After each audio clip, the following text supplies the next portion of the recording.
Messieurs, dames, bonjour. Donc aujourd'hui, je voulais vous parler un peu des vertus des huiles essentielles.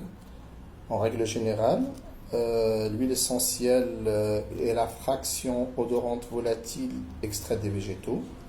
C'est un véritable concentré. Elle peut être extraite de différentes parties d'un végétal. Les feuilles, par exemple, pour l'huile essentielle d'eucalyptus, les fleurs pour la camomille, l'écorce, exemple l'huile essentielle de cannelle, le bois pour l'huile essentielle de cèdre, ainsi que par exemple l'huile essentielle de citron qui est extraite de zeste. Elles peuvent être liquides ou huileuses, contrairement aux huiles végétales. Elles ne sont pas grasses, puisqu'elles s'évaporent éventuellement si on oublie de fermer le flacon. Il y a plus de 200 substances actives différentes dans chaque huile essentielle, des alcools, des éthers, des terpènes, des acétates, des phénols.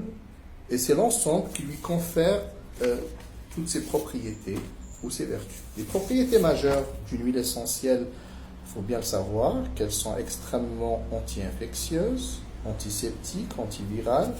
Ce sont le seule alternative aux antibiotiques. Mis à part ça, leur aptitude convient des domaines bien plus larges, c'est-à-dire antidouleur, cicatrisante, anti-hémorragique, digestive, elle régule l'immunité, les hormones, elle déstocke les graisses infiltrées, elle renforce même les vaisseaux sanguins.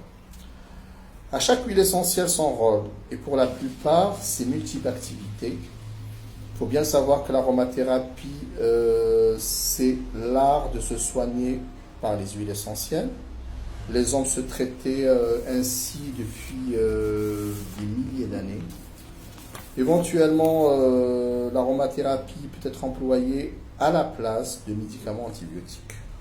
C'est le cas pour la majorité des maladies respiratoires de l'hiver et elles permettent éventuellement de se soigner vite, bien, très efficacement, sans avoir recours systématiquement aux antibiotiques, qui en l'occurrence, bien sûr, les effets secondaires, les résistances, etc.